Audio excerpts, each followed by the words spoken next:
ஆண்களை தாண்டி நம்மை போன்ற பெண்களுக்கு இந்த திராவிடர் இயக்கத்தின் மேலே வருதுன்னு சொன்னால், உனக்கெல்லாம் என்ன தெரியும், நீ எல்லாம் பேசி என்ன பண்ண போகிற, வீட்டை விட்டு வந்து என்ன பண்ண போகிற, இன்னும் சொல்லணும்னா வீட்டில் இருக்கக்கூடிய மொழியில் சொல்லணும்னா பெருசாக கலெக்டர் உத்தியோகத்துக்காக வெளியே வந்து போகிற அப்படின்னு கேட்டுக்கிட்டு இருந்தப்ப, நீங்கள்லாம் வெளியே வாங்கம்மா, கூட்டம் கேளுங்கம்மா, நீங்களே பேசுங்கம்மா, அரசியலில் நீங்கள் தான் முன்வரிசையில் இருக்க வேண்டும் என்று அழைத்த இயக்கம் திராவிடர் இயக்கமும் தலைவர் தந்தை பெரியாரும் அதற்கான அடித்தளத்தை ஏற்படுத்தி எங்க பார்த்தாலும் அரசு துறையிலும் அரசியலிலும் ஊராட்சி மன்றங்களிலும் பெண்களாக இருக்கிறார்களே என்று வட இந்தியாவை பொறாமைப்பட செய்த தலைவர் முத்தமிழறிஞர் டாக்டர் கலைஞர் அவர்கள்.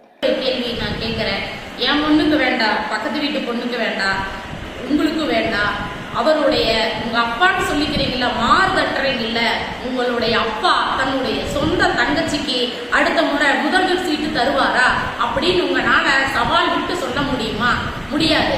உங்களுடைய திமுக அடிமையில் இருக்கிற மொத்த இதே என்னன்னா, உங்களுடைய குறிப்பிட்ட குடும்ப உறுப்பினர்கள் மட்டும்தான். இன்னைக்கு எத்தனை பெண்களுக்கு நீங்க வந்து திமுகவில் அமைச்சர் பதவியோ அல்லது எம்எல்ஏ சீட்டோ கொடுத்துருக்கிறீங்க? கிடையவே கிடையாது.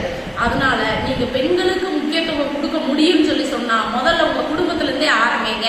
கனிமொழி அவருக்கு அடுத்த முறை முதல்வர் பதவி இருக்கு அப்படின்னு சொல்லி அவர்னால ஓட்டு கேட்க முடியுமா? அப்படி ஒருவேளை ஓட்டு கேட்கிறாரு அப்படின்னு சொல்லி சொன்னா நீங்க என்ன சொல்றீங்களோ அந்த இடத்துல நான் கேட்கிறேன், பெண்களுக்கு முக்கியத்துவம் இந்த விடிய ஆட்சியில் கிடையாது என்பதை சொல்லி நிறைவு செய்கிறேன்.